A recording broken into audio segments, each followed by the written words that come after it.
Square root of 30, square root of 30, square root of 30, square root of 30 and so on infinity. So దీని value కనుక్కోమన్నారు. దీని value కనుక్కోమన్నప్పుడు మనం lengthy process చేసుకోకుండా దీనికి మనకి ఇచ్చినటువంటి క్వశ్చన్కి ఆన్సర్ ఏంటి అంటే మనకి చిన్న ట్రిక్ అంటే ఫార్ములా ఏంటి అనేసి అంటే n-1 × a. అంటే n అంటే ఏంటి, స్క్వేర్ రూట్ ఆఫ్, స్క్వేర్ అనేది అంటే 2 రూట్ ఆఫ్ a అట్లా కనుక వచ్చినప్పుడు మనకి 2-1 × a అంటే ఏమైద్ది అని అంటే ఆన్సర్ a అయ్యిద్ది. అది స్క్వేర్ రూట్ ఇస్తే కనుక ఆన్సర్ a అయ్యిద్ది. అది క్యూబ్ రూట్ ఇస్తే ఏమైద్దండి, క్యూబ్ రూట్ కనుక ఇచ్చినట్టయితే 3-1 × a అంటే ఏమైద్ది 2a అయ్యిద్ది. అందుకని ఎప్పుడైనా సరే ఇట్లా మోడల్స్ ఇచ్చినప్పుడు ఏ ఫార్ములా గుర్తుపెట్టుకోవాలి అనేసి అంటే n-1 × a.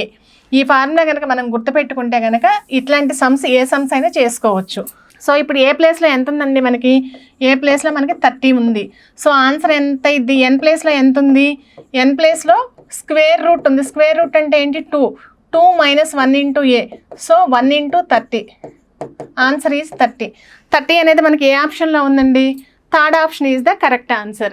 మనకి ఇట్లాంటి క్వశ్చన్స్ ఎప్పుడు ఇచ్చినా సరే n-1 × a ఈ ఫార్ములా కనుక మనం గుర్తుపెట్టుకున్నట్టయితే ఇలాంటి సమ్స్ ఎంత సమ్ ఇచ్చినా సరే cube root, fourth root, fifth root ఏ రూట్ ఇచ్చినా సరే n-1 × a ఈ ఫార్ములా గుర్తుపెట్టుకొని ఈ ఫార్ములా అప్లై చేసేయండి.